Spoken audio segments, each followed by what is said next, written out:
Karen thought HOA rules were stronger than federal law, until my service dog and I proved her wrong. The evening air was heavy with the scent of freshly cut grass as I walked up the path to my townhouse, exhausted from another long day at work. I had been replaying numbers and deadlines in my head, already craving the comfort of silence inside my home. But when I reached the porch, my steps froze. A piece of paper, a bright, blinding yellow, fluttered slightly under the weight of the tape that held it against my front door.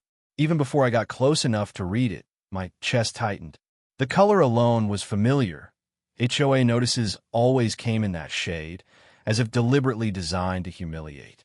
I peeled it from the door with shaking fingers. The bold, black print screamed at me. Violation notice, unauthorized pet. For a moment, I just stood there, staring at the words as though they might rearrange themselves into something sensible. But they didn't. My stomach twisted into knots, and I felt heat rush up the back of my neck. The HOA had pulled stunts before, warning me about the mailbox being half an inch too tall, issuing a fine because my fence shade wasn't community-approved beige, even suggesting my lawn wasn't uniform enough. Petty. That was their language. Petty rules. Petty power plays. But this was different. They weren't targeting paint or grass this time. They were coming after Max. My eyes darted inside where Max's head poked through the curtains, his ears alert, tail thumping as soon as he saw me. He wasn't just a dog. He was my lifeline, trained to sense the subtle shifts in my breathing and the tension in my hands before a panic attack spiraled out of control. Max had saved me more times than I could count. He guided me, grounded me, pulled me back from the brink when the world tilted and blurred. And now some power-hungry HOA board member had decided to reduce him to nothing more than an unauthorized pet. The notice crumpled in my fist, but the weight of it pressed against my chest long after. This wasn't just another petty violation. This was war. The next morning, the sun had barely risen when I spotted her. Karen. She was hard to miss, planted at the entrance of the community like a guard dog of her own. Clipboard clutched her chest like it was a badge of honor. Her perfectly pressed blouse and sharp, pointed sunglasses gave her the aura of someone who thrived on control. I considered walking past without a word, but she pivoted on her heel the moment she saw me. Her lips curled into that familiar, smug smile that made my pulse quicken, not from fear but from anger. "Your dog violates HOA regulations," she said, not even bothering with a hello. Her tone was clipped, as if she'd been rehearsing the line. She tilted her head, just enough for the sunlight to glint off her sunglasses. "Large breeds are prohibited." I felt the heat rise in my chest, but I forced my voice to stay calm. "He's not a pet," I said, steady and measured. "Max is a service animal. He's federally protected under the ADA. Your rules don't override federal law." Karen's smirk widened, as though my words were nothing more than background noise.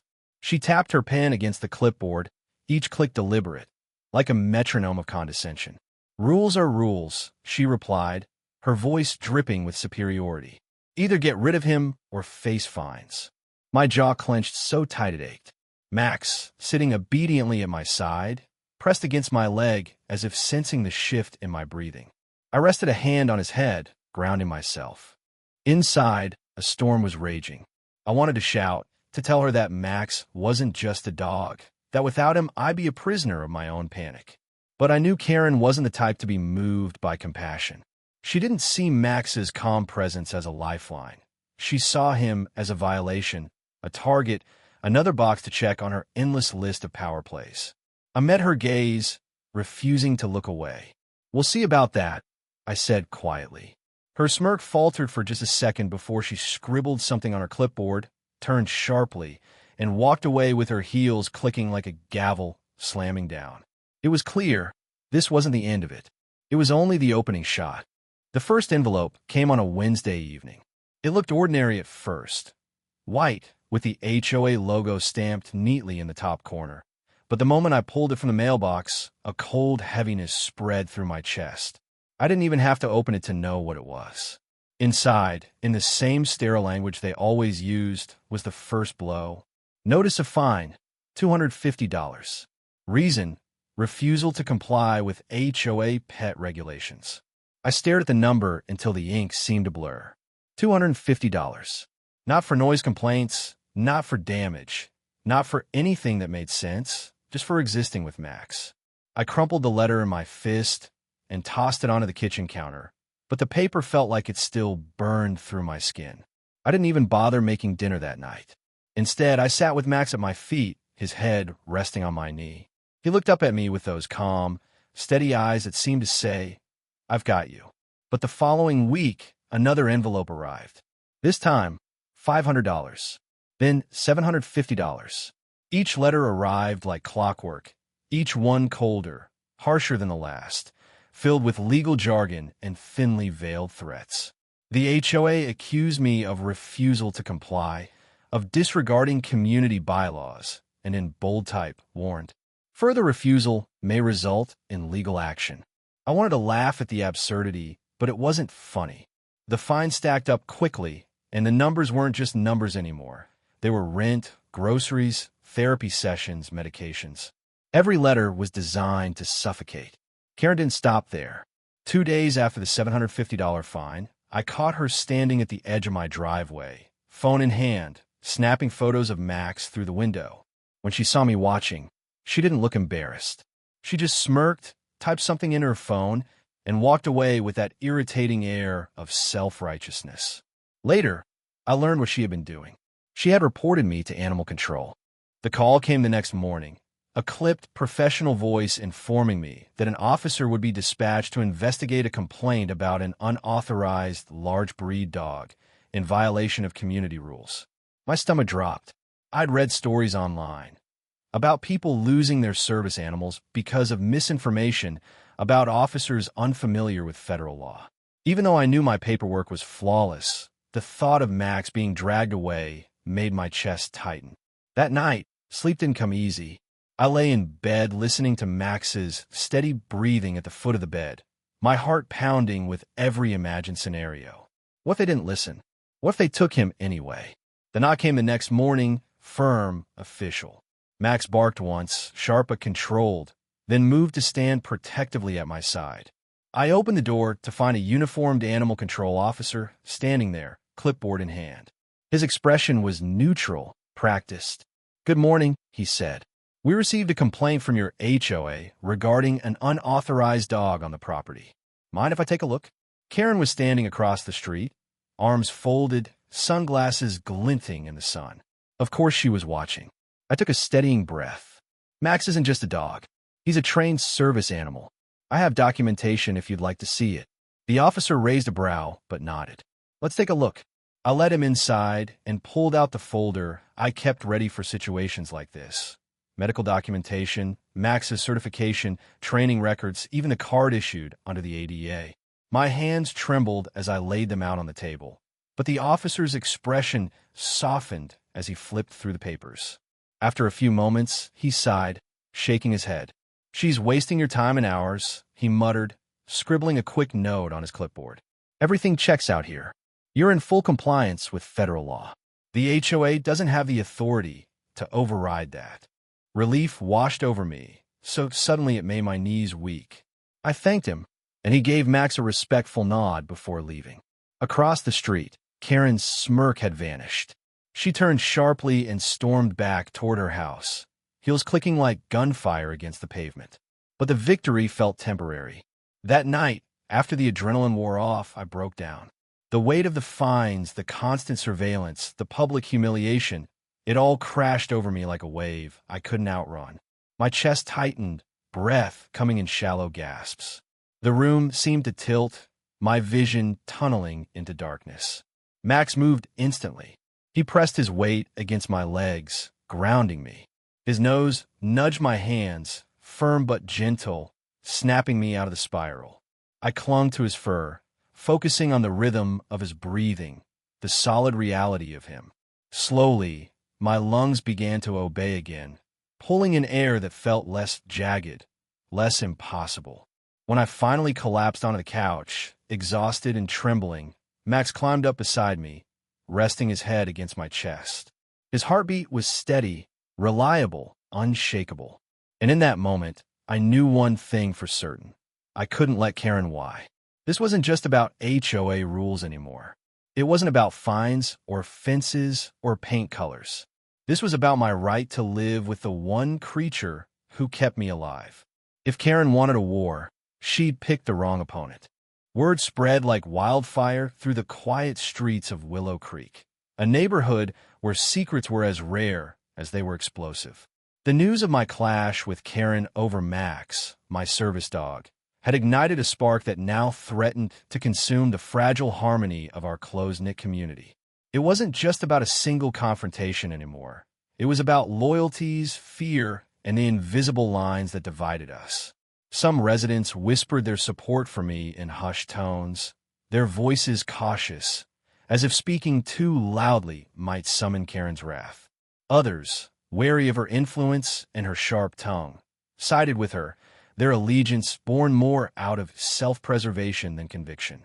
The air was thick with tension, and I could feel the weight of every glance, every whispered conversation pressing down on me.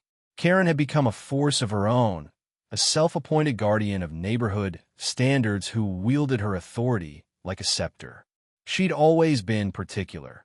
Her lawn was manicured to perfection, her mailbox polished, her driveway free of even a single leaf. But now, her attention had fixated on me and Max, and it felt like a personal vendetta. I caught her one morning, her phone raised like a weapon, snapping pictures of my yard. The grass was a little overgrown, I'll admit, but it wasn't a jungle. She photographed Max's leash, which hung neatly by the front door, and even my front porch, where a few potted plants sat slightly askew. Each click of her camera felt like an invasion, a deliberate attempt to catalog my flaws and build a case against me.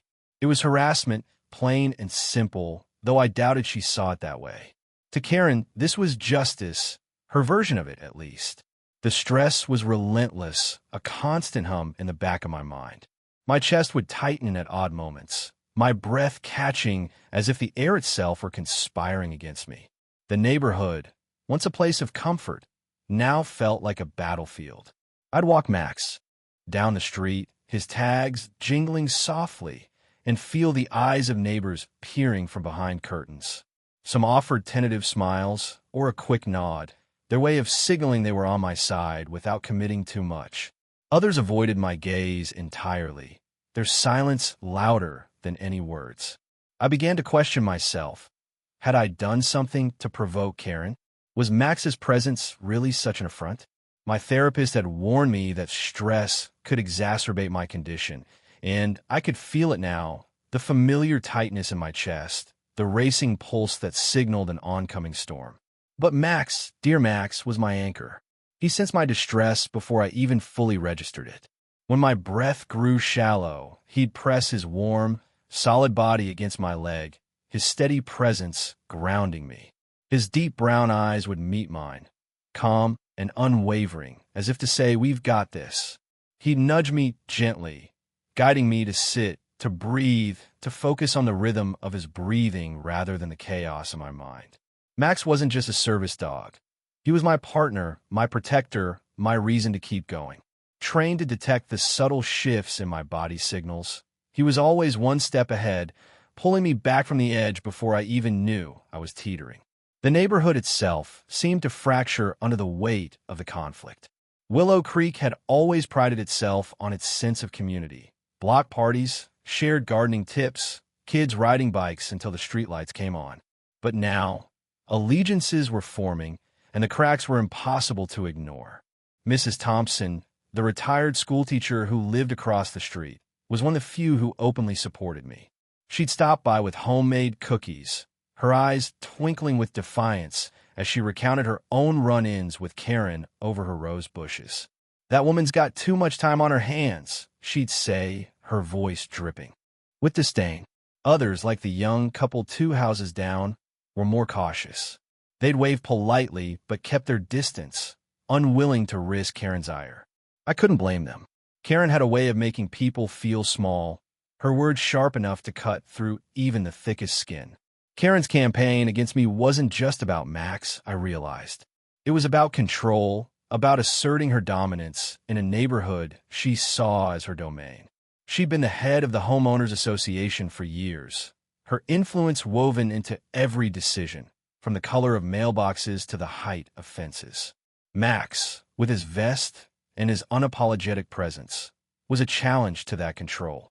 He represented something she couldn't dictate, something she couldn't tidy up or file away.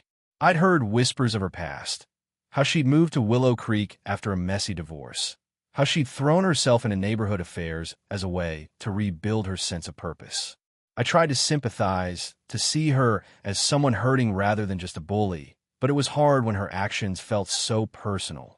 One afternoon, as Max and I returned from a walk, I saw Karen standing at the edge of my property line, her phone in hand again. She didn't even try to hide it this time. Her eyes locked on me as she snapped another picture. "You know," she called out, her voice carrying across the lawn, "this neighborhood has standards. You're bringing it down." Her words stung, not because they were true, but because they were meant to wound. I wanted to fire back, to tell her to mind her own business, but Max pressed against my leg, his warmth steadying me. I took a deep breath, counted to 10, and walked inside without a word.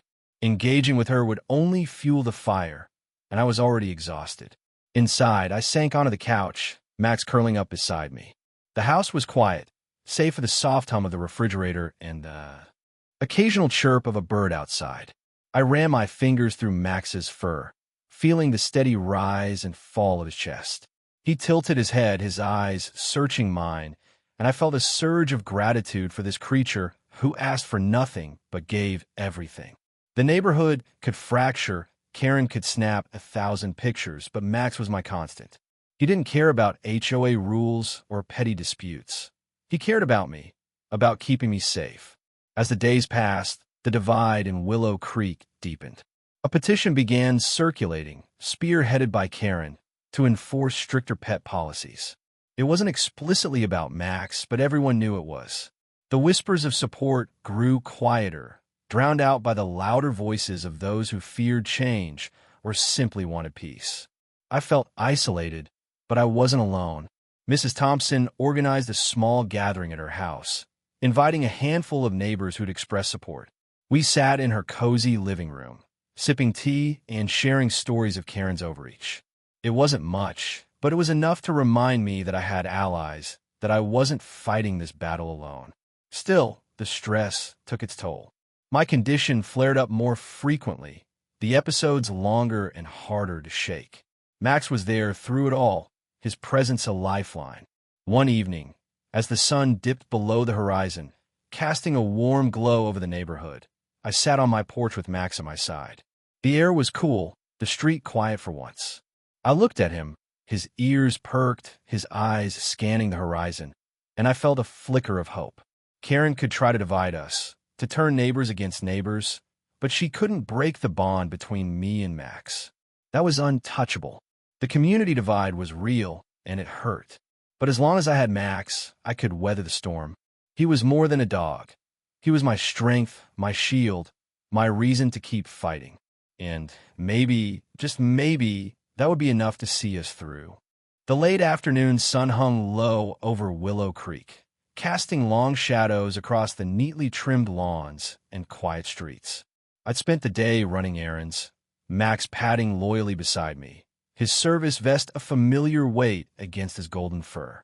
My mind was already heavy with the ongoing tension in the neighborhood. Karen's relentless campaign had turned every trip outside into a gauntlet of wary glances and whispered conversations.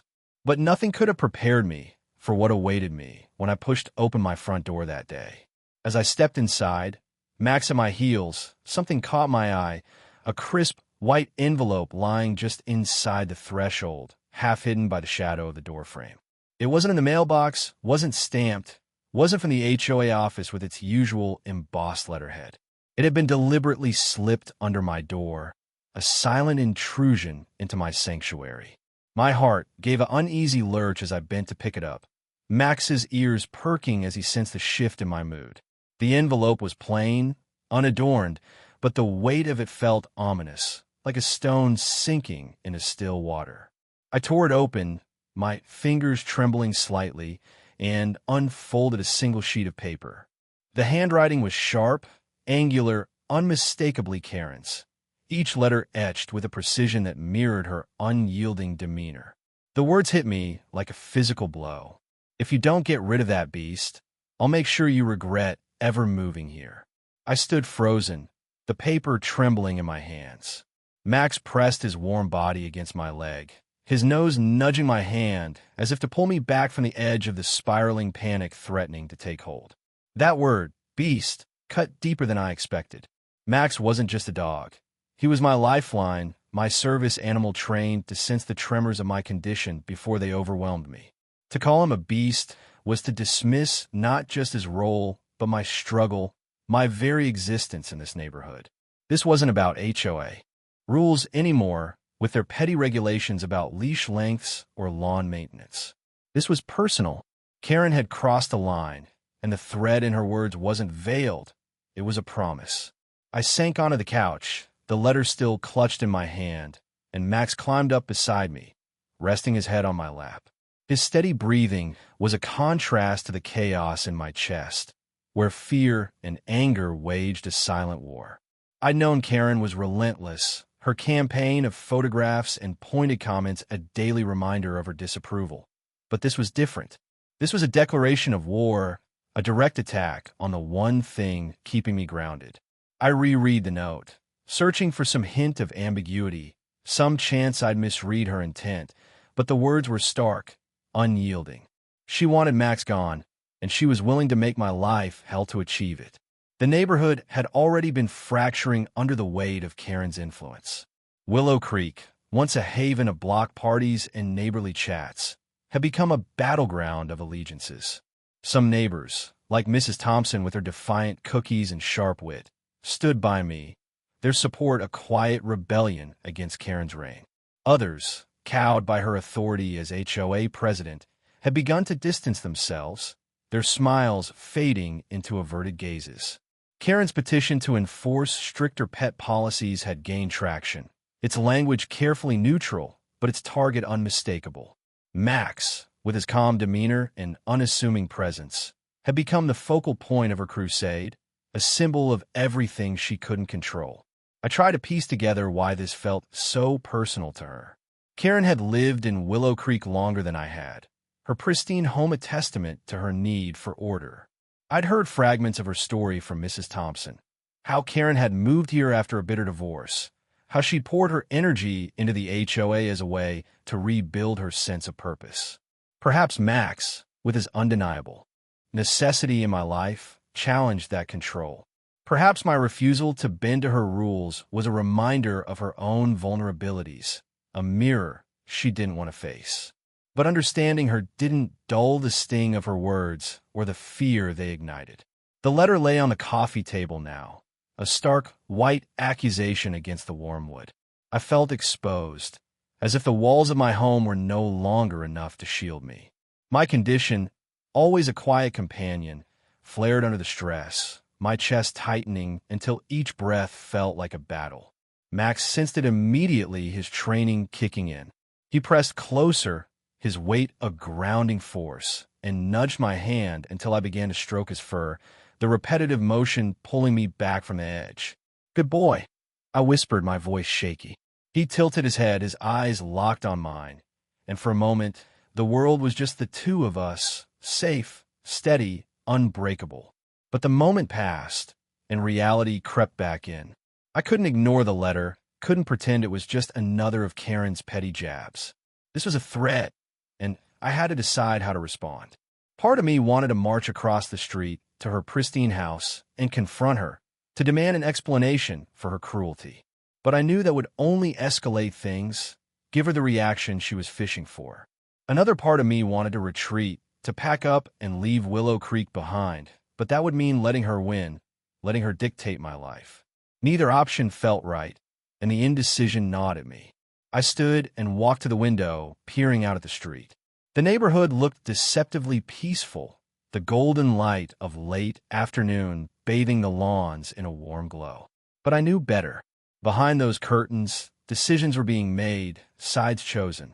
I wondered how many of my neighbors had seen Karen slip the letter under my door, how many had chosen to stay silent. The thought made my stomach twist, but I pushed it aside. I couldn't control their choices, only my own. That evening, I called Mrs. Thompson, my voice steadier than I felt. She listened as I read the letter aloud, her sharp intake of breath audible through the phone. "That woman's gone too far," she said, her voice bristling with indignation. "You can't let her get away with this." She offered to rally the neighbors who supported me, to bring the letter to the next HOA meeting and expose Karen's tactics. It was tempting, but I wasn't sure I wanted to escalate things further. Not yet. I needed time to think, to weigh my options. As night fell, I sat on the porch with Max, the cool air a balm against the day's heat. The street was quiet, the only sound the soft rustle of leaves and the distant hum of a neighbor's lawnmower. Max rested his head on my knee, his warmth a reminder that I wasn't alone. Karen's letter had pushed me to a breaking point, but it hadn't broken me. Not yet. Max was my strength, my reason to keep fighting. Whatever came next, whether confrontation or quiet resistance, I knew we'd face it together. The breaking point wasn't just about the letter. It was about the choice it forced me to make. I could let Karen's threat define me, or I could fight for my place in this neighborhood, for Max, for myself. As the stars began to appear in the darkening sky, I made a silent promise to Max. We weren't going anywhere. This was our home, and no letter, no matter how sharp its words, could take that from us. The weight of Karen's threatening letter lingered in my mind like a storm cloud that refused to dissipate. Her words, "If you don't get rid of that beast, I'll make sure you regret ever moving here," had pushed me to a breaking point, but they also ignited something new within me: resolve. I wasn't going to let her intimidation tactics drive me out of Willow Creek, nor would I allow her to threaten Max, my lifeline and loyal service dog. The time for quiet endurance was over. I needed to fight back, not with anger or confrontation, but with strategy and the full weight of the law behind me. That's when I decided to contact a disability rights attorney. I found David Harper through a recommendation from Mrs. Thompson, who'd overheard a conversation at her book club about a lawyer who specialized in cases involving service animals. His office was a small, unassuming suite in a nearby town, tucked between a coffee shop and a second-hand bookstore. The first time I called, his receptionist was warm but brisk, scheduling a consultation for the following morning. I spent the night before the meeting pacing my living room, Max trailing close behind, his soft paws padding against the hardwood floor. Every so often, he'd nudge my hand, sensing the anxiety that coiled tighter with each passing hour. I ran my fingers through his golden fur, drawing comfort from his steady presence. "We're going to fix this, Max," I whispered, more to myself than to him. His brown eyes met mine, calm and unwavering, as if he believed in me even when I doubted myself. The next morning, I arrived at David's office with a folder stuffed with every scrap of evidence I could think of: Karen's letter, the HOA fines for supposed violations, and a notebook where I'd meticulously documented her actions over the past weeks. Max sat calmly at my side, his service vest neatly fastened, his demeanor a quiet rebuke to Karen's cruel label of beast. David was a middle-aged man with kind eyes and a no-nonsense demeanor, his desk cluttered with legal pads and a half-empty coffee mug. He listened intently as I recounted the escalating conflict, Karen's photographs of my yard, her pointed comments during neighborhood walks, the petition to tighten pet policies, and now, the threatening letter slipped under my door. His pen moved quickly across a legal pad, jotting notes as I spoke, his expression shifting from curiosity to quiet indignation. When I finished, David leaned back in his chair, his gaze steady. "Under the Americans with Disabilities Act," he explained, his voice clear and measured, "service animals like Max are protected. They're not considered pets. They're medical aids, essential to your well-being. Homeowners associations, no matter how powerful they think they are, cannot override federal law." His words were a lifeline, a confirmation that I wasn't just fighting a personal battle, but standing on solid legal ground. He went on to explain that the ADA prohibits discrimination against individuals with disabilities, including restrictions on service animals in housing. Karen's actions, particularly her threatening letter, could constitute harassment, and the HOA's fines might be deemed unlawful if they targeted Max specifically. Together, we began to build a case. David advised me to gather as much evidence as possible to demonstrate a pattern of harassment. The letter was the centerpiece, its sharp handwriting a damning testament to Karen's intent. I pulled it from my folder, its edges already worn from how often I'd handled it, and David's eyes narrowed as he read it. "This is overt," he said, tapping the paper. "It's not just a violation of decorum. It's a potential violation of federal law." He suggested we compile additional documentation. The HOA's notices, which had started arriving with increasing frequency, citing vague violations like unauthorized pet activity, photos I'd taken of Karen snapping pictures of my property, and any witness statements from neighbors who'd seen her behavior firsthand. The process of gathering evidence became a mission, a way to channel my fear and frustration into something productive. Back home, I sifted through the HOA notices, each one a flimsy piece of paper that carried the weight of Karen's authority. There were 5 in total, each more absurd than the last. One claimed Max's leash, neatly hung by my front door, was a visual nuisance, while another cited excessive barking, despite Max being the quietest dog on the block. I organized them chronologically, noting the dates and times, building a timeline that showed how Karen's complaints had escalated after our initial confrontation. Max lay at my feet as I worked, his head resting on his paws, his presence a quiet reminder that this fight was as much for him as it was for me. The next step was trickier, finding neighbors willing to speak out. Willow Creek's community divide had deepened, and many residents were hesitant to cross Karen, whose influence as HOA president loomed large. But Mrs. Thompson was undeterred. She invited me over for tea, her cozy kitchen filled with the scent of chamomile and the soft clink of porcelain cups. "I've seen her at it," she said, her voice low but fierce. "Snapping pictures of your yard like she's some kind of private investigator. I'll write a statement, and I'll talk to the others." Her support was a lifeline, and over the next few days, she rallied a small but determined group of allies. Mr. Patel, who lived 3 houses down and had a soft spot for Max, agreed to provide a statement about seeing Karen photographing my porch. The young couple across the street, though initially hesitant, offered a written account of overhearing Karen's pointed comments about that dog during a neighborhood barbecue. Each piece of testimony felt like a small victory, a crack in the wall Karen had built around me. But the process wasn't without cost. The stress of organizing evidence, reliving each encounter, and navigating the neighborhood's fractured dynamics took a toll. My condition flared up more frequently, the familiar tightness in my chest a warning that I was pushing myself too hard. Max was there through it all, sensing the shifts in my body before I did. One evening, as I sat at my kitchen table, surrounded by papers and my laptop open to a draft of a formal complaint, my breath grew shallow, my hands trembling. Max pressed his body against my leg, his warmth grounding me, and guided me to the couch. I followed his lead, sinking into the cushions as he rested his head on my lap, his steady breathing a rhythm I could match. "You're my rock, Max," I murmured, and he let out a soft huff, as if to say he knew. David reviewed the evidence with a meticulous eye, his confidence bolstering mine. "This is a strong case," he said during our next meeting. "The letter alone is enough to raise serious questions about harassment, but the pattern, the fines, the photos, the witness statements shows intent." He outlined our next steps: a formal letter to the HOA, citing the ADA and demanding they cease targeting Max, followed by a potential complaint to the Department of Housing and Urban Development if the harassment continued. He also suggested a meeting with the HOA board, where we could present our evidence and challenge Karen's authority directly. The thought of facing her in person made my stomach churn, but I knew it was necessary. This wasn't just about me and Max anymore. It was about ensuring no one else in Willow Creek would face this kind of intimidation. As I left David's office, the late afternoon sun casting a warm glow over the town, I felt a flicker of hope.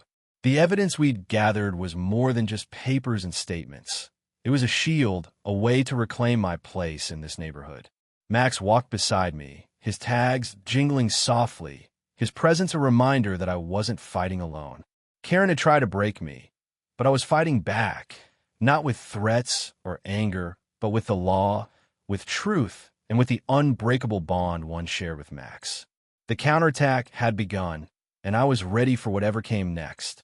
The summons came in the form of a crisp, official-looking letter from the Willow Creek Homeowners Association, its embossed letterhead a stark contrast to the handwritten threat Karen had slipped under my door weeks earlier. The HOA board had scheduled an emergency meeting to address ongoing concerns regarding pet violations, and my presence was required. The language was formal, but the subtext was clear. Karen was orchestrating a public spectacle, a chance to humiliate me in front of the entire neighborhood and cement her authority. I could almost picture her, her sharp eyes glinting with anticipation, her lips curled into that familiar sneer as she prepared to present her so-called evidence. But I wasn't the same person who'd trembled at her letter. With my attorney's guidance and a binder full of evidence, I was ready to face her. This was no longer just a personal feud. It was a fight for my rights, for Max, and for my place in this community. The days leading up to the meeting were a blur of preparation. My attorney, David Harper, had been methodical, helping me compile a binder that was both a shield and a weapon. Inside were copies of the Americans with Disabilities Act, ADA, provisions protecting service animals, legal precedents from similar cases, witness statements from neighbors like Mrs. Thompson and Mr. Patel, and a strongly worded letter from David himself, outlining the illegality of Karen's actions. Each document was carefully tabbed and annotated, a testament to the hours I'd spent organizing my defense. Max, ever my shadow, lay at my feet as I reviewed the binder late into the night, his steady breathing a counterpoint to the nervous energy thrumming through me. When my chest tightened, a familiar warning of my condition flaring, he'd nudge my hand, guiding me to pause, to breathe, to focus. "We've got this, Max," I'd whisper, and his soft huff felt like agreement. The meeting was held in the community center, a squat brick building at the edge of Willow Creek that usually hosted potlucks and book clubs. Tonight, it felt like a courtroom. The room was packed, rows of folding chairs filled with neighbors whose faces ranged from curious to uncomfortable. The air was thick with the scent of stale coffee and the low hum of whispered conversations. Karen sat at the head of the room, flanked by the other HOA board members, her posture rigid, her expression one of calculated confidence. She wore a navy blazer, her hair pulled back in a tight bun, every detail screaming control. The other board members, Mr. Reynolds, a retired accountant with a perpetual frown, and Ms. Carter, a nervous woman who avoided eye contact, seemed to shrink in her presence, their deference palpable. As I entered with Max at my side, his service vest gleaming under the fluorescent lights, a hush fell over the room. I felt every pair of eyes on me, some sympathetic, others wary. Mrs. Thompson gave me a discreet thumbs up from the back row, her defiance a small spark of warmth in the chilly atmosphere. Max's tags jingled softly as we took our seats near the front, his calm demeanor a stark contrast to the tension coiling in my gut. I clutched the binder in my lap, its weight grounding me as I waited for the meeting to begin. Karen wasted no time. She stood, her voice cutting through the room like a blade. "We're here to address a serious issue of noncompliance," she began, her eyes locking onto me with predatory precision. She held up a folder of her own, thinner than mine, but wielded with theatrical flair. "This resident refuses to comply with our community's rules, allowing an unauthorized animal to disrupt our neighborhood standards." She sneered as she said, "Animal," the word dripping with disdain, and I felt a surge of anger at the insult to Max. She opened her folder, presenting grainy photos of my yard, Max's leash, and even my front porch, each image blown up to exaggerate minor imperfections. "These violations cannot stand," she declared, her voice rising. "Willow Creek deserves better." The room shifted uncomfortably. Some neighbors nodded, swayed by her authority. Others glanced at me, their expressions unreadable.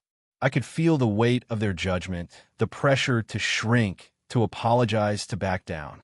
But I thought of Max, of the countless times he'd pulled me through panic and pain, and I knew I couldn't let Karen's narrative win. When she finished, her lips curling into a triumphant smirk, the board president, Mr. Reynolds, cleared his throat. "Do you have anything to say in your defense?" he asked, his tone neutral but his eyes flicking nervously to Karen. I stood, my legs steadier than I expected. Max rose with me, his presence a quiet anchor. I walked to the front of the room, every step deliberate, and placed Max's service vest on the table with a soft thud. The bright blue fabric, embroidered with service dog in bold letters, seemed to glow under the lights, a silent rebuttal to Karen's accusations. Then, I handed the board my binder, its pages meticulously organized, its cover worn from my anxious handling. "This is a service animal," I said, my voice calm but firm, carrying to the back of the room. "Your president has been illegally harassing me, in violation of federal law." A murmur rippled through the crowd. Karen's smirk faltered just for a moment, but I saw it. I opened the binder, my hands steady now, and began to walk the board through its contents. I started with the ADA, reading key passages that protected service animals as essential aids, not pets subject to HOA whims. I pointed to legal precedents, cases where HOAs have been fined or sued for similar overreaches. I showed them Karen's threatening letter, its sharp handwriting projected onto a screen for all to see, and read its chilling words aloud. "If you don't get rid of that beast, I'll make sure you regret ever moving here." Gasps echoed in the room, and even Mr. Reynolds shifted uncomfortably in his seat. I moved on to the witness statements, quoting Mrs. Thompson's account of Karen photographing my property and Mr. Patel's description of her aggressive comments. Each piece of evidence built on the last, painting a clear picture of harassment driven by personal vendetta, not community standards. Finally, I handed over David's letter, which outlined the legal consequences of Karen's actions, including potential complaints to the Department of Housing and Urban Development. "This isn't about rules," I said, my voice steady despite the pounding in my chest. "This is about discrimination. Max is my medical aid, and your president's actions are not just cruel, they're illegal." The room was silent, the weight of my words hanging in the air. Karen's face was a mask of barely contained fury, her hands clenched on the table. She opened her mouth to respond, but Ms. Carter, the nervous board member, spoke first, her voice trembling. We need to review this evidence," she said, glancing at the binder. Mr. Reynolds nodded, his frown deepening. "This is serious," he muttered, and for the first time, I saw doubt in his eyes. Karen tried to regain control, her voice sharp. "This is a distraction," she snapped. "The rules are clear, but the crowd wasn't with her anymore." Whispers turned to murmurs, and I caught snippets of agreement, of neighbors questioning her authority. Mrs. Thompson stood, her voice cutting through the tension. "Karen, you've gone too far," she said, her words ringing with conviction. "This isn't about rules, it's about bullying." A few neighbors clapped, and others nodded, their support a tide turning against Karen's reign. The meeting adjourned with no immediate decision, but I felt a shift. As I walked out, Max at my side, neighbors approached me, some offering quiet words of encouragement, others apologizing for staying silent too long. Karen left quickly, her blazer a dark blur as she stormed out, but I knew this wasn't over. The binder, Max's vest, and my voice had changed the narrative. I'd stood up to her, not with anger, but with truth. That night, as I sat on my porch with Max, the stars bright above Willow Creek, I felt lighter. The showdown had been terrifying, but it had also been liberating. Max rested his head on my knee, his warmth a reminder that we were a team, unbreakable. Karen might fight back, but I was ready. This was our home, and we weren't going anywhere. The meeting hall smelled faintly of stale coffee and disinfectant, the kind of scent that clung to folding chairs and old carpet. A long table stretched across the front of the room, the entire HOA board lined up behind it like a row of nervous jurors. Papers shuffled, pens tapped, and the silence was thick enough to suffocate. Karen sat at the center, her usual air of smug authority replaced with a stiffness in her shoulders. She kept her clipboard in front of her as though it were a shield. For the first time, her sunglasses were nowhere in sight. Only her pale face, tight around the mouth, eyes darting from my attorney to the rest of the board.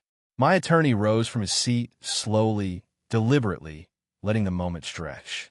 His voice, when it came, was calm but edged with steel. "Let me be perfectly clear," he said, his gaze sweeping across the board members who shifted in their chairs. "If these fines are not immediately revoked, and if the harassment against my client does not stop, today, we will pursue legal damages against both the HOA and Ms. Karen personally." A ripple went through the room. One board member cleared his throat and looked down at his papers. Another fiddled with her glasses, avoiding my eyes entirely. The weight of the words settled like a stone dropped into still water, sending silent shockwaves across the table. Karen's pen slipped from her hand and clattered against the clipboard. She didn't reach to pick it up. Her face had drained of color, her lips parting slightly as though to argue, but no sound came. For once, Karen, the self-proclaimed enforcer of rules, the tyrant of fine print, had no words. The silence in the room was absolute. The only sound was the faint hum of the overhead lights and Max's steady breathing at my side. I let the silence linger, savoring it. For months, she had tried to strip me of my dignity, to turn neighbors against me, to threaten the one companion who had saved me time and again. And now, in front of her own board, in front of my attorney's steady gaze, she was cornered. The balance of power had shifted. Everyone in that room could feel it. The envelope looked different from the ones that had haunted my mailbox for weeks. No bright yellow. No cold, threatening language stamped across the front. Instead, this one was printed on official HOA letterhead, its seal neat and dignified. My hands trembled as I slid a finger beneath the flap, half expecting it to be another trick. But as I unfolded the paper, my eyes widened. On behalf of the Homeowners Association, we extend a formal apology for the distress caused by the recent actions taken against you.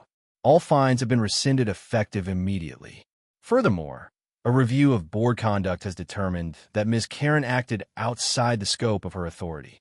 She has been placed under investigation for misconduct, and pending the outcome, her position as HOA president has been revoked. I read it twice, then 3 times, the words sinking in like sunlight after a long storm. My chest loosened, breath finally coming without the usual tightness. It was more than an apology, it was vindication. Proof that the months of harassment hadn't been for nothing. Max rested his head against my knee, tail thumping lightly as though he sensed the change in me. I smiled down at him through damp eyes. "We did it, buddy," I whispered. Karen's fall from grace was swift and brutal. Within days, the community message board lit up with the official announcement. Karen was no longer president. Her name had been scrubbed from the HOA's contact page, her authority stripped away. A substitute chairperson, quieter and more professional, stepped in to handle routine matters while the investigation moved forward. I saw her once after the news broke.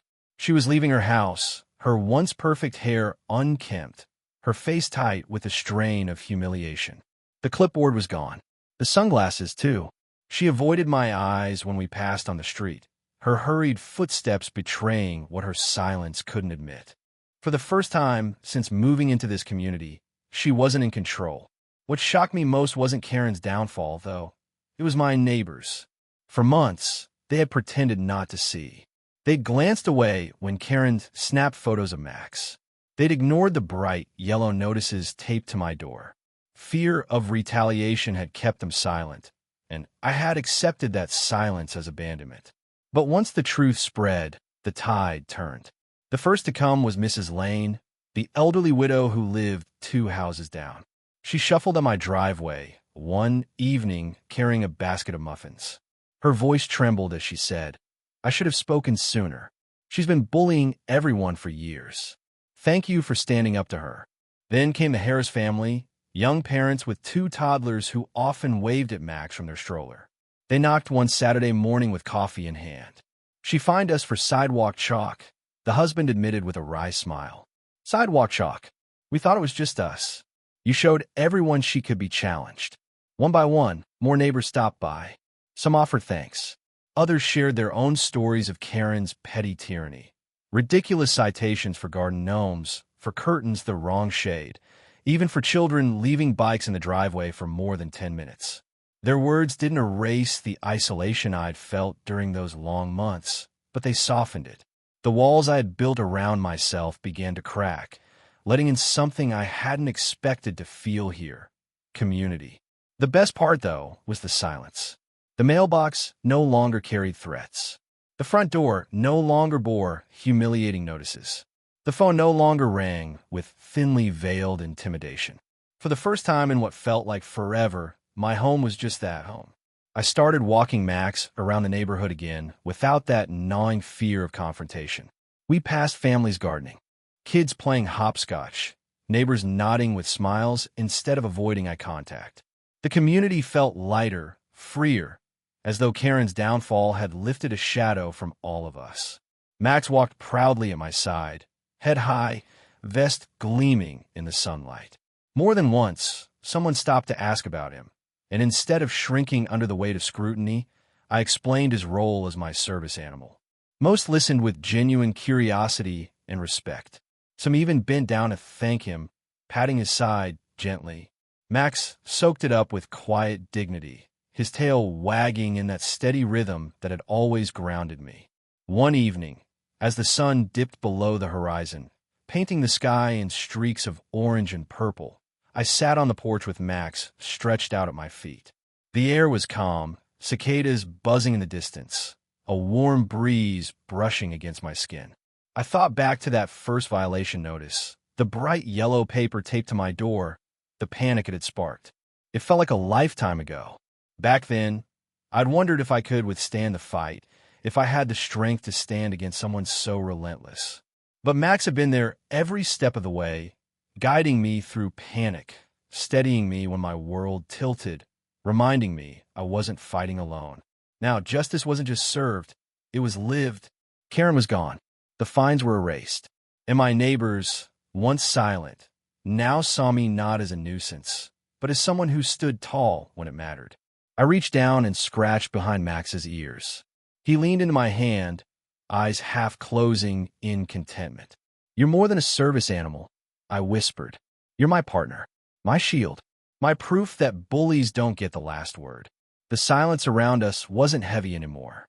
It was peace, and for the first time in a long time, I believed it would last. Now, Max and I walk freely through the neighborhood without fear. The HOA no longer bothers us, and Karen avoids me at all costs. Sometimes, when Max nudges my leg during a tough day, I think back to the battles we fought together. In the end, it wasn't just about protecting my dog. It was about protecting my right to live with dignity, and Max was there every step of the way.